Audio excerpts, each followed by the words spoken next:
mane wanitiere school en gima sana ne nyaki ne nikech tinde kate mostly tinde kate public primary schools ibro neno ka dhugruok okay en gima nitiere okay en gima wahero mogo de secondary kende kate mbalariany kende en gima sani ni malo ahinya to namba achiel gima mokwongo quality mar somo dok piny nikech ka japuonje na chiele class to nyithindo oket desk makata kaka japuonj nyalo wuotho machop e kom machien kata ro machien onge nikech namba yudo kata ka nyithindo gin 80 kata nyithindo gin 100 ere kaka japuonj bro chopo kuom nyithindo mantiere chien kocha mano nyiso ni nyithindo ma nigi awachni slow learners ok bi gen e okang' mowinjore moningo be nigi timore nade gigen koro japuonj bro dhe mana gi jomoko matin to thoth nyithindo nikech ji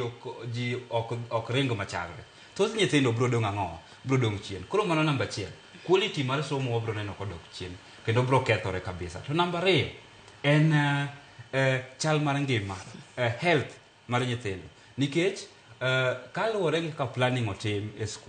otim kata winjore be ne timo infrastructure oketi kaluwore gi population kaluwore gi namba mar nyithindo manitiere school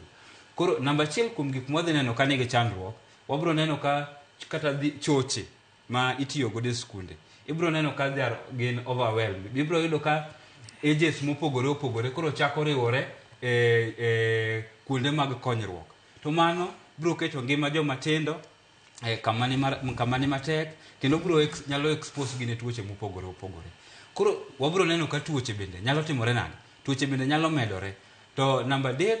kendo anyalo wacho on based kendo wach quality in laboratories achiel kuom gimomiyo ji ne ringo mang'eny ka yiero C1 schools kata national schools en ni nitiere facilities moko ma C1 nigo to C4 ongego koro onge ng'ama ne dwar yie ni mondo ter nyathine e sub county schools nikech nitiere facilities moko matimore nade nitiere facilities moko ma onge lakini ka ji oringo modhi kocha te kuma gineno ni facilities mantie kacha ka ok dhi romo nyithindo ka koro gidhi bedo matin ne nyithindo ka koro ibro yudo ni nyithindo ok timre nade chandruok manitiere en planning ka wang'iyo iluongo ni medium term plan kata king'iyo plan mar the education sector mane gi plan nyaka kuma wachope higa masani budget masani wadhi godo nyime sani ni king'iyo aonge plan malong'o e loso facilities kata infrastructure e school kimanyo namba mar kata classes kata sani e budget masani ma iloso mar higa mar 2026-2027 owache ni idhi ger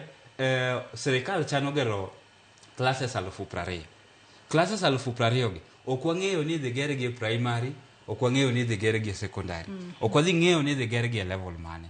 okay to bende kidhi e plan mar sector mar somo king'iyo tibro yudo ka gine sector plan margi higa mar 2026-2027 onge namba mar classes manoketi e plan mar classes moningo be ni timruok nade moningo be ni gero gimachielo kendo manyiso ni serikal okoikore mapiyo kwa tipo manyiso kendo ni serikal okoikore kidhi e budget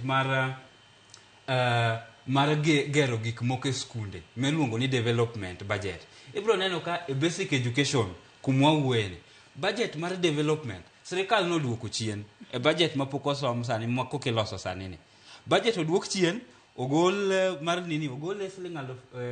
bilion 18 oduoke nyaka bilion 16 mano nyiso ni ang'o ma wa expect niya